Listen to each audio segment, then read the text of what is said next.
अस्सलाम वालेकुम नाज़रीन। प्रोग्राम सियासत ऐं कानून में अव्हां खे भलीकार कयूं था। मां आहियां अव्हां सां गॾु नौमिता गुल ऐं मूंसां गॾु हिन प्रोग्राम में शामिल रहंदा मुंहिंजा को होस्ट भी ऐं कानूनी माहिर भी जेके आहिनि ज़ैन सुमरो साहब। अस्सलाम वालेकुम ज़ैन साहब, कीअं आहियो? ठीकु आहियो? हिन प्रोग्राम में असां मुख़्तलिफ़ जेके आइन आहिनि, जेके मुख़्तलिफ़ कानूनी शिकूं आहिनि, शहरनि जा कानून कहिड़ा आहिनि, उन्हनि जा फंडामेंटल राइट्स छा आहिनि, उन्हनि ते असां ॻाल्हि ॿोल कंदासीं। पर सभ खां पहिरियां असां ॻाल्हि कंदासीं त तहरीक अदम एतमाद जेकी अॼुकल्ह ज़ेन काफ़ी हले रही आहे। असां मुख़्तलिफ़ न्यूज़ चैनल्स ते ॾिसूं पिया, वज़ीर आज़म ख़िलाफ़ इहा शयूं, इहे जेके पॉलिटिक्स हले पई, त तहरीक अदम एतमाद बेसिकली आहे छा ऐं उन में जेकी उन जी आइनी हैसियत आहे उहा छा थींदी आहे? मैडम, तहरीक अदम एतमाद हिकिड़ो बेसिकली कॉन्फिडेंस आहे जेको अवाम पंहिंजे प्राइम मिनिस्टर में जनरल इलेक्शन खां पोइ पोज़ कंदी आहे। जीअं फॉर एग्ज़ाम्पल जेके असांजी नेशनल असैम्बली आहे उन जा 342 मेंबर्स आहिनि टोटल। त जेको प्राइम मिनिस्टर गवर्नमेंट ठाहींदो, कैबिनेट ठाहींदो, उनखे सिंपल मेजॉरिटी जी ज़रूरत हूंदी आहे। अगर 342 जी सिंपल मेजॉरिटी हूंदी आहे 50% थियो 172 मेंबर्स अगर हुन जे फेवर में वोट कंदा त हुन वटि सिंपल मेजॉरिटी आहे। त पोइ गवर्नमेंट ठाहिण में कामयाबु थींदो, PM इलेक्ट थींदो, लीडर ऑफ हाउस इलेक्ट थींदो ऐं उहो ई लीडर ऑफ हाउस पोइ पंहिंजी कैबिनेट सिलेक्ट कंदो, मिनिस्टर सिलेक्ट कंदो, गवर्नमेंट हलाईंदो। त कानून में हिकिड़ी शिक आहे आर्टिकल 95, उहो इजाज़त ॾे थो हाउस खे कि अगर जेके उन्हनि जा रिप्रेजेंटेटिव्स आहिनि, हाउस जा MNAs आहिनि, अगर उहे सम्झनि था कि हुनखे हुन प्राइम मिनिस्टर में एतमाद न आहे रहियो त उहो वोट ऑफ नो कॉन्फिडेंस जी रेज़ोल्यूशन खणी अची सघनि था। Vote of no confidence resolution जीअं मां चयो आर्टिकल 95 में ईंदी आहे, उन में एटलीस्ट 20% मेंबर्स जेको आहिनि उहे अची स्पीकर वटि रेज़ोल्यूशन मूव कंदा, अराउंड 68 जेके थी वेंदा मेंबर्स हुजनि त पोइ ई मूव थी सघे थी।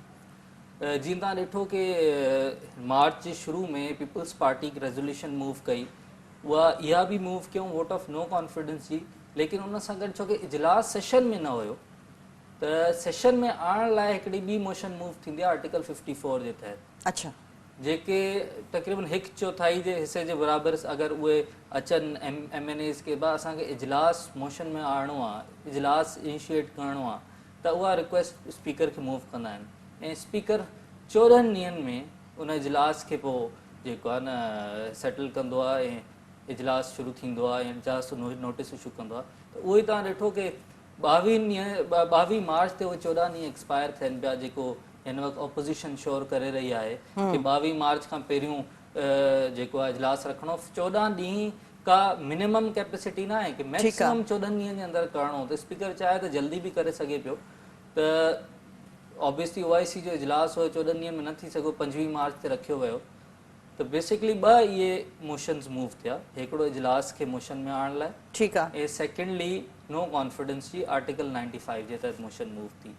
हाणे वोट ऑफ नो कॉन्फिडेंस में जीअं PM इलेक्ट थींदो आहे, छोकी असां वटि रिप्रेजेंटेटिव डेमोक्रेसी आहे। रिप्रेजेंटेटिव डेमोक्रेसी इहो हूंदी आहे कि जेके पब्लिक आहे, पब्लिक पंहिंजा रिप्रेजेंटेटिव्स चूंडंदी आहे, उहे रिप्रेजेंटेटिव्स वरी हाउस में उन्हनि सभिनि जी नुमाइंदगी कंदा आहिनि। ठीकु, त जीअं PM इलेक्ट थींदो आहे ईअं ई नो कॉन्फिडेंस में उहो वञी बि सघे थो। त आर्टिकल 95(4) जी रिक्वायरमेंट इहा आहे कि अगरि सिंपल मेजॉरिटी हाउस जी इहो चए थी कि असांखे कॉन्फिडेंस न आहे रहियो, असांखे एतमाद न आहे रहियो, त 342 मेंबर्स मां 172 वोट्स अगरि अची वञनि त PM ऑफिस होल्ड न कंदो। PM जे against vote of no confidence successful थी वेंदी। उन खां पोइ हिकिड़ो फर्दर प्रोसीजर आहे तव्हांजे अॻिले मतिलबु सवालात में मां उनखे क्लियर जी। अच्छा, इहो ॿुधायो त अदम एतमाद जेको वोट आहे उहो कहिड़े तरीक़े सां कास्ट थींदो आहे, उनजो तरीक़ेकार छा आहे, प्रोसीजर छा आहे? बेसिकली ईअं थींदो आहे कि जॾहिं हाउस 14 ॾींहंनि खां पोइ ऐं 14 ॾींहंनि जे अंदरि सेशन में अची वेंदो आहे त स्पीकर उहा जेका वोट ऑफ नो कॉन्फिडेंस जी मोशन आहे उनखे प्लेस कंदो आहे हाउस जे अॻियां। ठीकु, ऐं सभिनि खे उन्हनि जा नोटिसिस वेंदा आहिनि। जीअं 3 खां 7 ॾींहं जे दरमियान after the motion is placed, जॾहिं मोशन अची वेंदी स्पीकर जी तरफ़ां इजलास जे अंदरि, ठीकु आहे, 3 खां 7 ॾींहंनि जे दरमियान स्पीकर खे हुन ते वोट ऑफ नो कॉन्फिडेंस वठिणो आहे।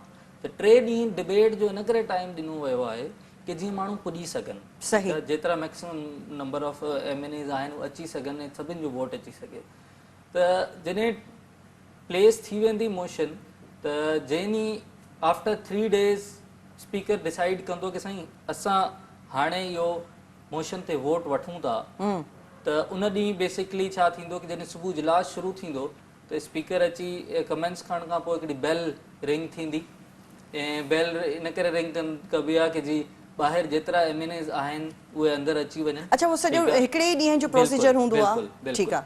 उहे सॼे जेतिरा MNAs ॿाहिरि बीठा आहिनि सभिनि खे इंफॉर्म कंदा आहिनि कि साईं तव्हां अंदरि अची वञो। उन खां पोइ इजलास में स्पीकर जेको आहे उहो मोशन प्लेस कंदो। थींदो इहो कि हिन खे चइबो आहे फ्लोर क्रॉसिंग। ठीकु। फ्लोर क्रॉसिंग इहा आहे कि जेके मोशन जे फेवर में माण्हू आहिनि उन्हनि खे स्पीकर चवंदो कि तव्हां गेट 1 खां ॿाहिरि निकिरी वञो। अच्छा। ऐं जेके मोशन जे अगेंस्ट माण्हू उन्हनि खे चवंदो गेट 2 खां ॿाहिरि निकिरी वञो। ठीकु आहे। त हिन वक़्तु असेंबली में ऑपोजिशन खे 172 वोट्स खपनि। हिन वक़्तु असेंबली में गवर्नमेंट खे कोई वोट न खपे। गवर्नमेंट त इहा ई डायरेक्शन ॾिनी आहे पंहिंजनि माण्हुनि खे कि तव्हांखे अचिणो ई न आहे असेंबली। सही। इहो नंबर काउंट गवर्नमेंट खे पूरो करणो, ऑपोजिशन खे पूरो करणो आहे। त अगरि गेट 1 खां 172 मेंबर्स उहे माण्हू काउंट थींदा रहंदा, जेको जेको ॿाहिरि वेंदो रहंदो हिकिड़े गेट खां, त जॾहिं 172 पूरा थी वेंदा या उन खां वधीक जेतिरा थियनि त वोट काउंट जॾहिं पूरो थी वेंदो पोइ स्पीकर सभिनि खे वापसि घुराईंदो ऐं अनाउंस कंदो कि इहा वोट ऑफ नो कॉन्फिडेंस या कामयाबु वई आहे या उहा जेको आहे डिफीट थी आहे। अच्छा, जेकॾहिं तहरीक अदम एतमाद जेकी आहे उहा कामयाबु थी वञे, तहरीक अदम एतमाद जेकॾहिं कामयाबु थी वञे त पोइ कहिड़ो प्रोसीजर जेको आहे एडॉप्ट कयो वेंदो? बेसिकली तहरीक अदम एतमाद जॾहिं मां जीअं हाणे पोएं सवाल सां कनेक्ट कयूं कि स्पीकर जॾहिं सभिनि मेंबर्स खे वापसि घुराए करे रिज़ल्ट अनाउंस कंदो, फॉर एग्ज़ाम्पल जीअं तव्हांजो सवाल आहे कि तहरीक अदम एतमाद कामयाबु थी वञे ऐं चयो थो वञे कि साईं हाणे जेको PM वेठो आहे उनजे अगेंस्ट सिंपल मेजॉरिटी जो वोट अची वियो आहे ऐं हाउस जी जेका मेजॉरिटी आहे उहा चाहे थी कि हे PM न रहे, उन्हनि जो कॉन्फिडेंस हिननि में न आहे रहियो, त फौरी तौर ते स्पीकर इहा ॻाल्हि नोट करे हिकु त प्रेसिडेंट खे लिखंदो ऐं उन महिल नेशनल असेंबली रूल्स 32 आहे चए थो कि उन महिल स्पीकर नए लीडर ऑफ द हाउस लाइ मोशन प्लेस कंदो। ठीकु आहे। ठीकु आहे। राइट एट दैट टाइम अगरि नओं लीडर इलेक्ट थी थो वञे त पोइ ऑब्वियसली उहो पंहिंजी जीअं कैबिनेट बि खणी ईंदो, जीअं हाणे उन ई ॾींहुं थींदो उन ई ॾींहुं थींदो। बिल्कुलु। ठीकु आहे। छो त हाउस जेको आहे न लीडर ऑफ द हाउस ऐं प्राइम मिनिस्टर बग़ैर हली नथो सघे, गवर्नमेंट जा अफेयर्स हली नथा सघनि, त उन ॾींहुं उहो वोट वठंदो। जीअं हाणे ऑपोजिशन वारनि इहो शायदि मतिलबु पाण में अग्री कयो आहे, इहो अलायंस थियो आहे कि असां शहबाज शरीफ जो नालो फर्दर PM लाइ नालो ॾींदासीं। लेकिन अगरि ऑपोजिशन इहो चाहे थी कि असां कंहिं लीडर खे वोट ई न ॾींदासीं त पोइ स्पीकर लिखंदो प्रेसिडेंट खे ऐं पोइ जनरल इलेक्शंस कॉल थी वेंदियूं। अच्छा, जनरल इलेक्शंस पोइ वरी कॉल थी वेंदियूं। अच्छा, माज़ी में ज़ैन साहब ये कहिड़ा इन टाइप जा वाक़िया रहिया आहिनि? माज़ी में अॼु ताईं कंहिं प्राइम मिनिस्टर जे ख़िलाफ़ वोट ऑफ नो कॉन्फिडेंस कामयाबु न थी आहे। अच्छा, न थी रही आहे। बेनज़ीर साहिबा जे ख़िलाफ़ आई 1986 में, उहा बि कामयाबु न वई। उन खां पोइ 2006 में जेतिरो मूंखे यादि आहे शौकत अज़ीज़ साहब जे against vote of no confidence आई, जंहिंमें 136 votes vote of no confidence जे फेवर में पिया। अच्छा। त 36 वोट्स खां शायदि उहो शॉर्टफॉल हुयो, त उन्हनि खे सिंपल मेजॉरिटी न मिली सघी, त उहा वोट ऑफ नो कॉन्फिडेंस बि कामयाबु न वई। लेकिन हिकिड़ो स्पीकर हुयो ज़ालक साहब जे टाइम में, उहो फ़खर इमाम साहब, उनखे ऑब्वियसली हो हाणे थोरो एस्टेब्लिशमेंट जो पोयां कंट्रोल हुयो, त उन स्पीकर खे वोट ऑफ नो कॉन्फिडेंस में हटायो वियो हुयो। सही सही। अच्छा, आर्टिकल 63A ते भी बहस हले पियो, इहो मामलो छा आहे, इनखे तव्हां कीअं था ॾिसो? आर्टिकल बेसिक इहो 63 बेसिकली आहे छा, बुनियादी तौर ते आहे छा इहो? ॾिसो, वोट ऑफ नो कॉन्फिडेंस जो मामलो, वोट ऑफ नो कॉन्फिडेंस कीअं प्लेस थींदी आहे, छा थींदो आहे, इहो त हिकिड़ो अलॻि मामलो थियो। लेकिन इन सां मिलंदड़ जुलंदड़ हिन वक़्तु जेका पाकिस्तान में हिकिड़ो मसइलो खड़ो थियो आहे ऐं ऑपोजिशन ऐं गवर्नमेंट जा हॉर्न्स लॉक थी विया आहिनि पाण में, उहो इहो इशू आहे कि गवर्नमेंट इहो चए थी कि असांजा जेके मेंबर्स आहिनि वो ऑपोजिशन जे साइड ते नथा वञी सघनि। ठीक ठीक है, हाणे आर्टिकल ऑपोजिशन जे फेवर में वोट भी नथा करे सघनि। आर्टिकल 63A बेसिकली आर्टिकल आहे डिफेक्शन जो, हिनखे डिफेक्शन चवंदा आहिनि कि कोई मेंबर डिफेक्टेड करार ॾिनो वञे। हाणे डिफेक्टेड जो इहो मतिलबु आहे कि हो असेंबली जो मेंबर न रहे। ठीक है, हाणे डिफेक्शन जा 2-3 तरीक़ा ॾिना। ठीक आहे, पहिरियों त इहो कि हू मेंबर पार्टी मां रिज़ाइन करे छॾे। ठीक आहे। कोई MNA आहे उहो पार्टी मां रिज़ाइन थो करे छॾे त उहो डिफेक्टेड करार ॾिनो वेंदो। ऐं डिफेक्टेड करार ॾियण जो इहो प्रोसीजर आहे कि फौरी तौर ते उहो हटिजी न वेंदो। प्राइम मिनिस्टर जेको लीडर ऑफ हाउस आहे या जेको पार्टी लीडर आहे, उन माण्हू जो पार्टी लीडर आहे, जंहिं पार्टी सां तालुक रखे थो, उहो पार्टी लीडर स्पीकर खे लिखंदो ऐं स्पीकर फर्दर मूव कंदो declaration to the election commission. Election commission उन्हनि खे 30 डेज़ जो नोटिस ॾींदी, शोकॉज़ ॾींदी, उनखे ॿुधंदी। उन खां पोइ आइदर वेज डिसाइड करे सघे थी। वो इहो बि डिसाइड करे सघे थी कि रहंदो मेंबर, इहो बि करे सघे थी न रहंदो। अगरि अहिड़ी का ॻाल्हि हुजे हा त कानून ऐं आइन आर्टिकल 63A में चई छॾे हा कि वाह, हू मेंबर रहंदो ई न। ठीक आहे। उनजो इलेक्शन कमीशन जी सवाबदीद ते न छॾे हा उन मामले खे कि इलेक्शन कमीशन डिसाइड कंदी। सही। अच्छा, इलेक्शन कमीशन जो डिसीजन अची बि वियो त पोइ बि 90 डेज़ में सुप्रीम कोर्ट अपील डिसाइड कंदी। त इहो प्रोसीजर आहे डिफेक्शन जो। लेकिन अगर रिजाइन कंदो या ॿी का पार्टी ज्वाइन कंदो त हिकु त इहो तरीक़ो थी वियो कि MNA न रहंदो। ठीक है, ॿिया 2-3 तरीक़ा आहिनि जंहिंमें जे सूरत हाल में MNA न रहंदो। उहा आहे कि पार्टी डायरेक्शन अगर वो फॉलो न करे ऐं पार्टी डायरेक्शन जे ख़िलाफ़ वोट ॾे। ठीक आहे, वोट ॾियणु ॾाढो इम्पोर्टेंट कंडीशन आहे। पहिरीं कंडीशन इहा आहे कि प्राइम मिनिस्टर जी इलेक्शन हुजे या CM जी इलेक्शन हुजे, इन्हनि ते पार्टी डायरेक्शन फॉलो करणी आहे, पार्टी डायरेक्शन जे मुताबिक़ वोट ॾियणो आहे।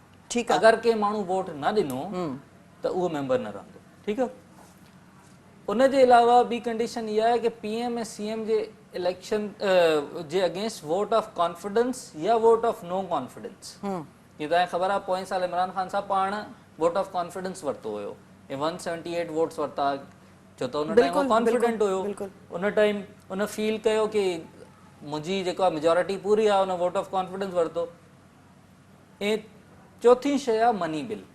त money bill, vote of confidence, PM ऐं CM जी इलेक्शन, मनी बिल तव्हांजो जेको फाइनेंस एक्ट थी वियो, इन्हनि सभिनि शयुनि ते अगरि पार्टी डायरेक्शन फॉलो न कंदो ऐं पार्टी डायरेक्शन जे ख़िलाफ़ वोट ॾींदो त पोइ हो MNA डिफेक्टेड थी वेंदो। ऐं डिफेक्टेड जो उहो ई तरीक़ो जेको मां तव्हांखे ॿुधायमि कि leader of the party speaker खे लिखंदो, स्पीकर इलेक्शन कमीशन खे लिखंदो, इलेक्शन कमीशन शोकॉज़ जी 3 ॾींहंनि में डिसाइड कंदी।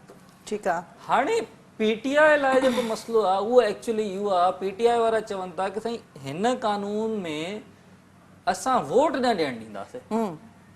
हिन कानून जी स्पिरिट इहा आहे कि कोई बि party member against the party vote ॾेई ई नथो सघे। सही। ठीक आहे, ऐं इन्ही अंडरस्टैंडिंग में उन्हनि प्रेसिडेंशियल रेफरेंस मूव कयो। हाणे प्रेसिडेंशियल रेफरेंस थोरो मां ॿुधाए छॾियां, इहो आहे सदारती रेफरेंस जेको आहे इहो बि अॼुकल्ह काफ़ी हले पियो। इहो आहे छा? सदारती रेफरेंस हूंदो छा आहे?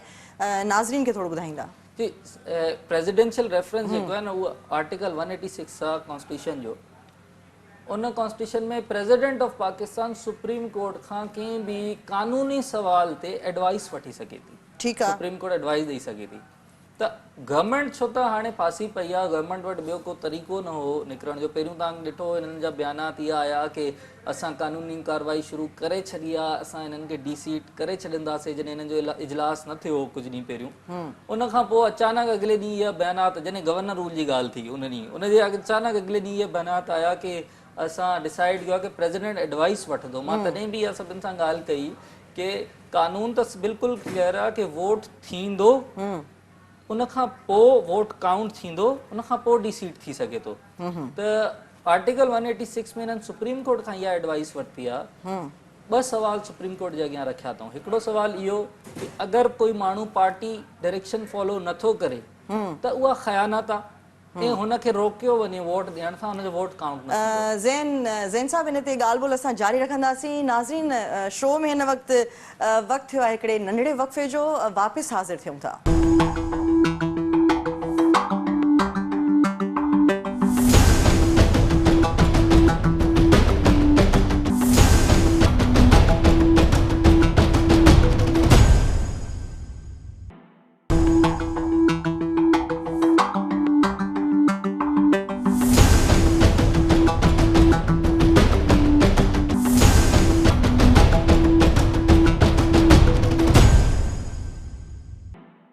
नाज़रीन, प्रोग्राम में ॿीहर तव्हांखे भलीकार कयूं था। प्रोग्राम आहे सियासत ऐं कानून, ऐं मूंसां गॾु कानूनी माहिर मौजूदु आहिनि ज़ैन ए सुमरो साहब, जंहिंसां असांजी ॻाल्हि ॿोल हले पई सदारती रेफरेंस जे हवाले सां।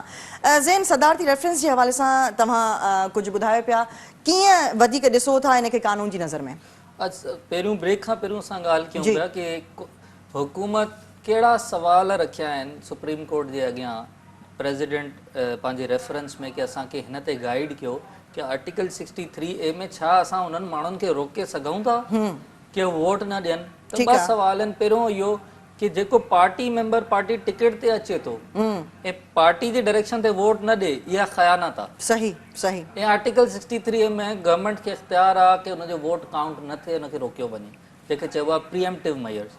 ॿियो इहो कि आर्टिकल 63A में वोट ॾियणु अलाउड आहे, वोट काउंट बि थींदो, उन खां पोइ डीसीड थींदो। ठीकु आहे। टी उन्हनि इहा ॻाल्हि रखी आहे कि इहे माण्हू हमेशह लाइ डिस्क्वालीफाई थियनि। ठीकु आहे। इहो बेसिकली जेको क्वेश्चन आहे उन्हनि सुप्रीम कोर्ट जे अॻियां पोज़ कयो आहे। ठीकु आहे। अच्छा, प्रिडिक्शन छा थींदी सदारती रेफरेंस जी, छा थो लॻे तव्हांखे? ॾिसो, सदारती रेफरेंस में पहिरियों त इहे टे सवाल जेके उन्हनि साम्हूं रखिया आहिनि, जेको आर्टिकल 63A आहे उहो सफ़ा क्लियर आहे।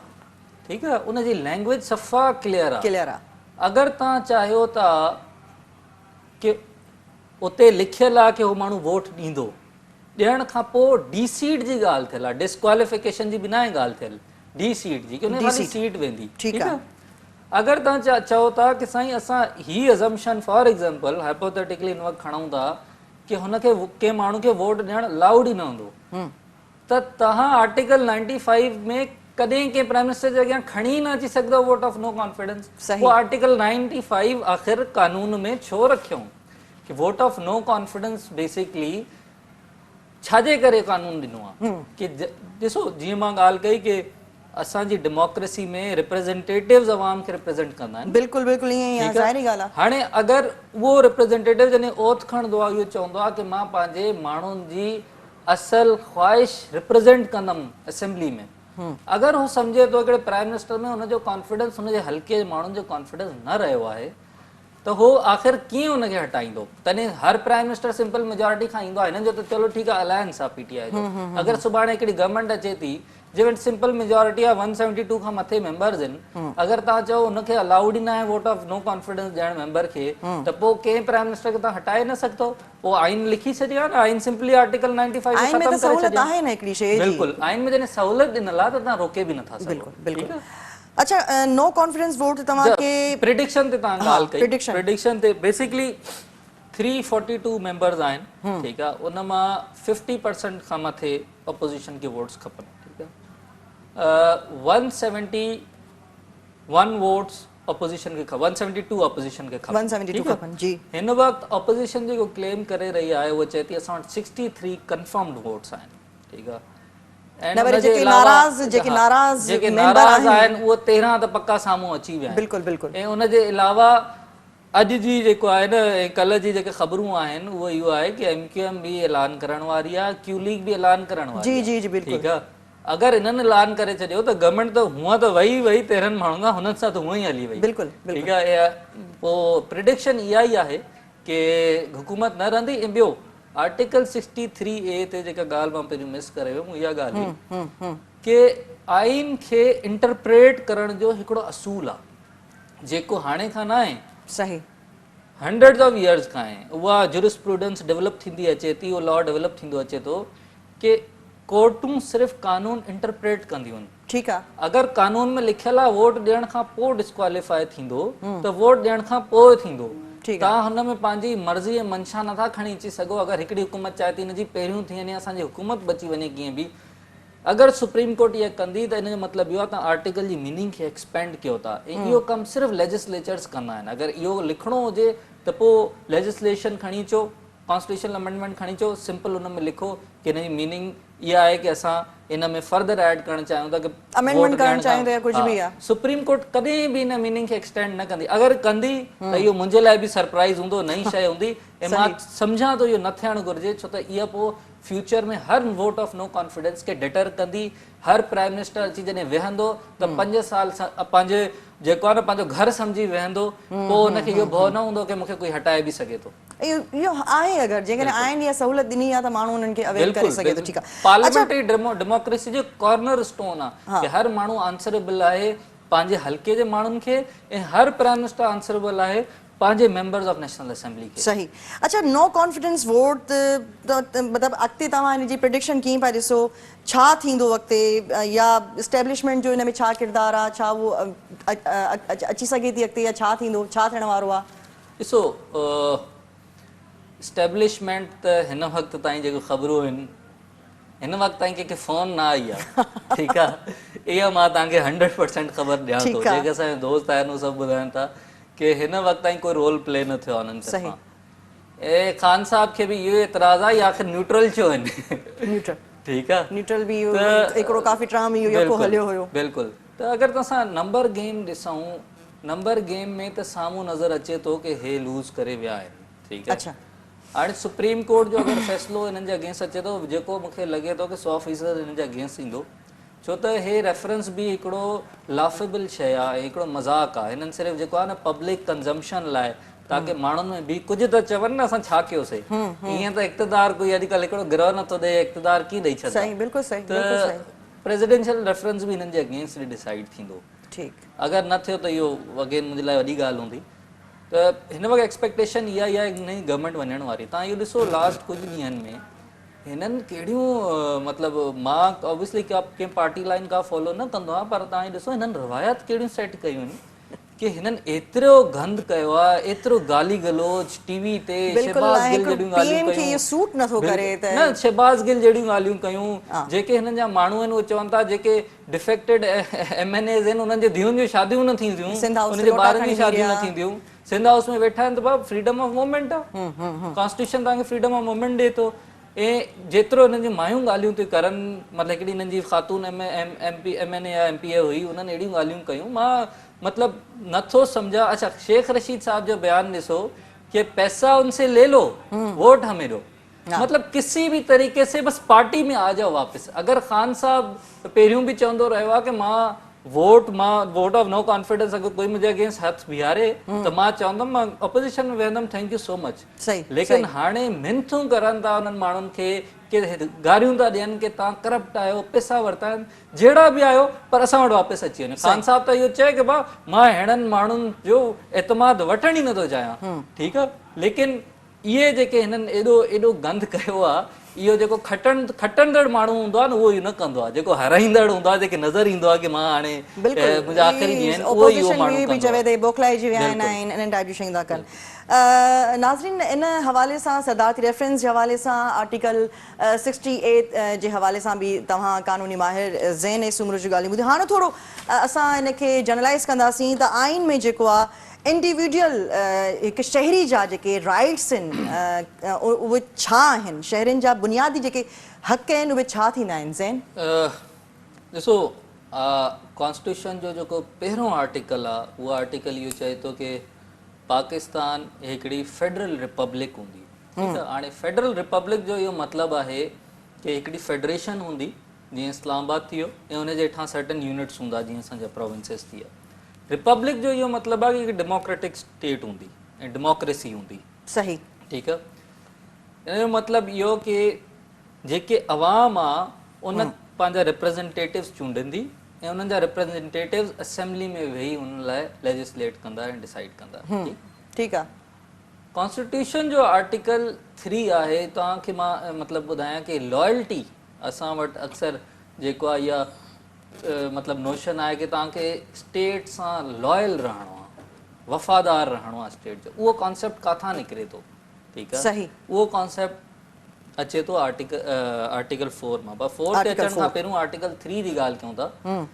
कॉन्स्टिट्यूशन फ्रेम ईअं थियल आहे कि आर्टिकल 3 में कॉन्स्टिट्यूशन गारंटी ॾिए थो हर शहरी खे कि तव्हांखे कानून जी प्रोटेक्शन हूंदी, कानून तव्हांखे प्रोटेक्ट कंदो, कानून तव्हांजी लाइफ लिबर्टी हर शइ प्रोटेक्ट कंदो, ठीकु आहे।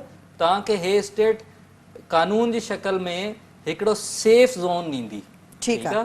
हिकिड़ो तव्हांजे मथां हथु हूंदो, ईअं न आहे कि हिते को जंगल जो कानून हूंदो, तव्हांखे जेको आहे न के हिकिड़े रूल ऑफ वन मैन हूंदो ऐं तव्हांजे ख़िलाफ़ तव्हां मतिलबु ज़िंदगी हुनजी सबसर्वियंट हूंदी। आर्टिकल 3 जेको आहे इहा गारंटी ॾिए थो।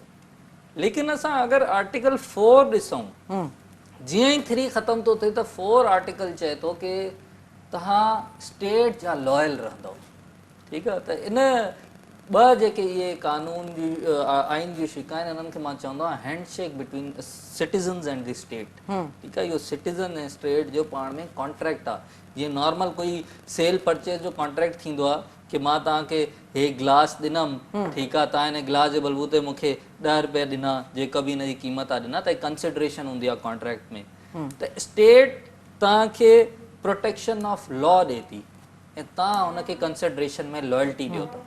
अच्छा ज़ैन, अक्सर ॾिठो वियो आहे त इलेक्शन्स थींदा आहिनि ऐं काफ़ी जेके शहरी आहिनि उहे वोट ॾियणु पसंदि न कंदा आहिनि। मतिलबु मां त वोट न ॾींदमि, मूंखे हिन हुकूमत ते भरोसो न आहे, मां त हुनजो आहियां, मां ईअं छो थींदो आहे? मतिलबु शहरी जेके आहिनि उन्हनि खे एतमाद न हूंदो आहे हुकूमत ते या छा हूंदो आहे? अक्सर ॾिठो वियो आहे काफ़ी जेके शहरी आहिनि उहे वोट ॾियणु पसंदि न कंदा आहिनि। ॾिसो, इहो जेको आहे न, बराक ओबामा खां हिकिड़े माण्हू सुवाल कयो प्रेस कॉन्फ्रेंस में कि मां वोट तव्हांखे छो ॾियां, या तोखे ॾियां या हुन पार्टी खे ॾियां, ठीकु आहे, या त तूं ईंदे या हो ईंदो, ठीकु आहे।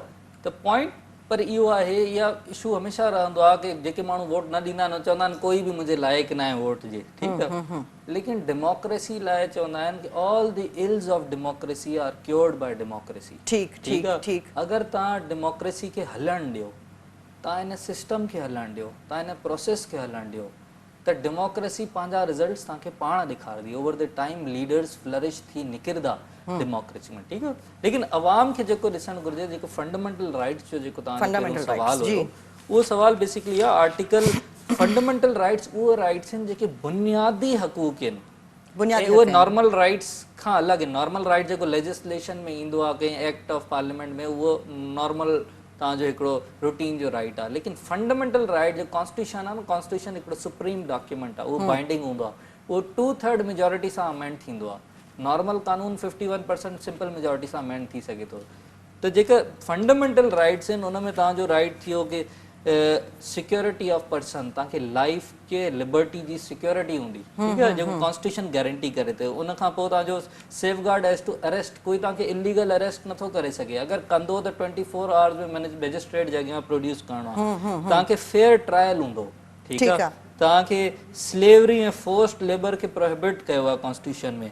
प्रोटेक्शन अगेंस्ट रेट्रोस्पेक्टिव पनिशमेंट, अगरि कोई कानून अॼु जे कानून में कोई गुनाह न आहे त सुभाणे को स्टेट कानून पास करे पोइ तव्हांजे एक्ट्स खे जुर्म नथी करार ॾेई सघे, ठीकु आहे। ईअं तव्हांजी फ्रीडम ऑफ एसोसिएशन हूंदी, फ्रीडम टू ऑफ रिलीजन हूंदो, तव्हां जेको मज़हब चाहियो था प्रेफर, फ्रीडम टू जेको आहे प्रेस हूंदो, फ्रीडम टू मतिलबु ॻाल्हाइण जी फ्रीडम हूंदी, फ्रीडम ऑफ स्पीच हूंदी।